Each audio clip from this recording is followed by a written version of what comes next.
Shalom jemaat Tuhan dimanapun Anda berada, jumpa lagi dengan saya di program Rekat atau Renungan Singkat di channel YouTube Johan Kristianto.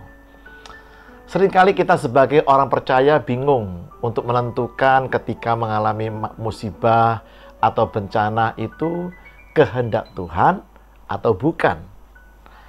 Mari saya mengajak Anda membaca sebuah peristiwa yang dicatat oleh Injil Markus 4 ayat 35 dan seterusnya. Markus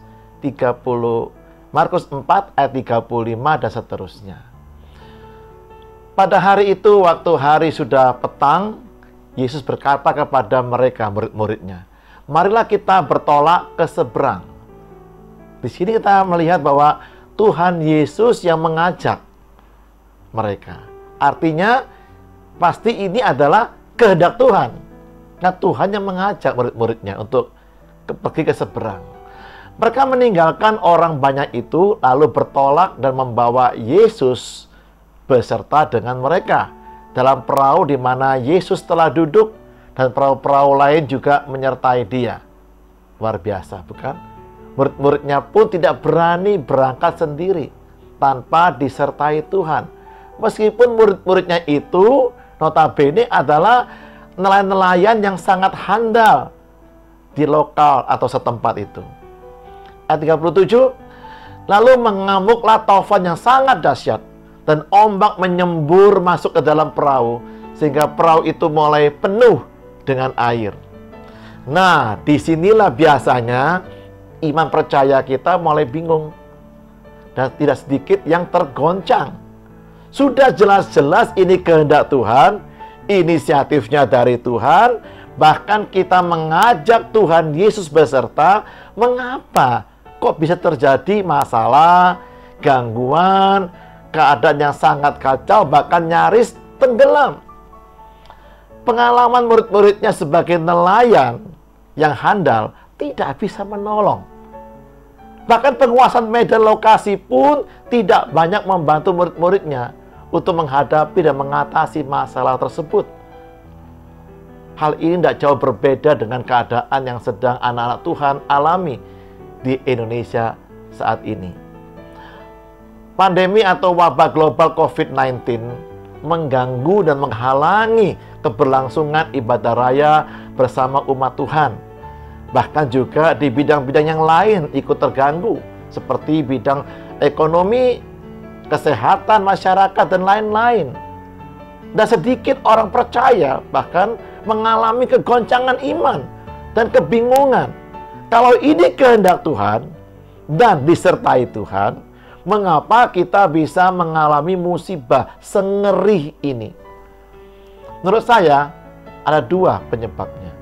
Yang pertama, karena seperti yang pernah saya bahas di edisi Rekat yang lalu, bahwa iblis tidak akan pernah menyerah dan berhenti untuk mencobai dan mengganggu rencana atau kehendak Tuhan dalam hidup kita. Yang kedua, mengapa kita bisa bingung? Karena kita punya pandangan atau pendapat yang salah. Kita berpendapat kalau kehendak Tuhan, ya, dan disertai Tuhan, itu tandanya semuanya berjalan dengan lancar tanpa gangguan. Apa demikian? Nah, tetapi kalau ada gangguan dan masalah di tengah jalan itu, berarti, wah, ini pasti bukan kehendak Tuhan dan tidak disertai Tuhan.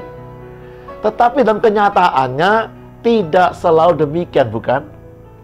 Yang Tuhan janjikan adalah Dia menyertai kita melewati keadaan apapun. Bahkan lembah kekelaman sekalipun, Tuhan tidak pernah berjanji bakalan tidak ada masalah, gangguan ataupun goncangan. Tetapi yang Tuhan janjikan adalah Dia selalu menyertai kita melewatinya dengan penuh kemenangan. Ayat yang ke-38, pada waktu itu Yesus sedang duduk di buritan di sebuah tilam.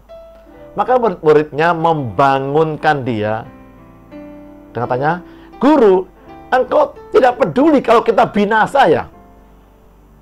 Anda bayangkan, dalam keadaan yang penuh ketakutan dan kepanikan, kita terkadang merasa Tuhan sudah tidak peduli lagi sama kita. Meskipun kita nantinya mungkin bisa bangkrut, atau sudah bangkrut, binasa, tertimpa musibah. Nah, kita mulai bertanya-tanya, mengapa kok Tuhan diam saja sepertinya? Semestinya para muridnya terkejut ya, melihat gurunya kok bisa tidur dengan nyenyak di tengah-tengah goncangan dan hempasan badai ombak yang begitu kuat. Sehingga mereka perlu dengan sengaja membangunkan Yesus. Saking nyenyaknya tidurnya Yesus. Ayat yang ke-39.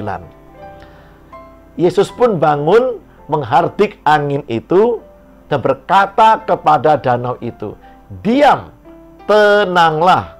Lalu angin itu reda, dan danau itu menjadi teduh sekali. Ayat 40.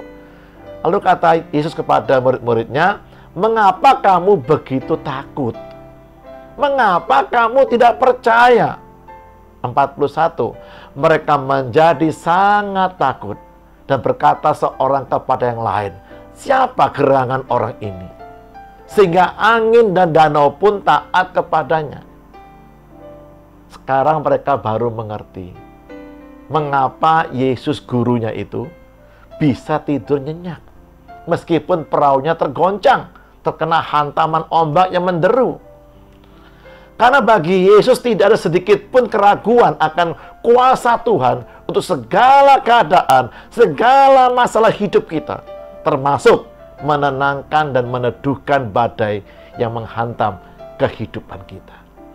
Melalui peristiwa dan pengalaman ini, murid-muridnya mengenal Tuhan lebih dalam lagi. Dan hal itu tentu saja akan meningkatkan iman percaya mereka kepada Tuhan. Pengalaman hidup bersama Tuhan, baik susah maupun senang itu, pasti akan meningkatkan pengenalan kita akan Tuhan. Dan akhirnya akan meningkatkan pula iman percaya kita kepadanya.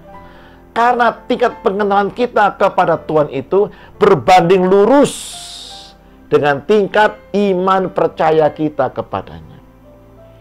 Semakin kenal, maka kita semakin percaya dan berani mempercayakan hidup kita kepadanya. Amin. Tuhan memberkati Anda semuanya.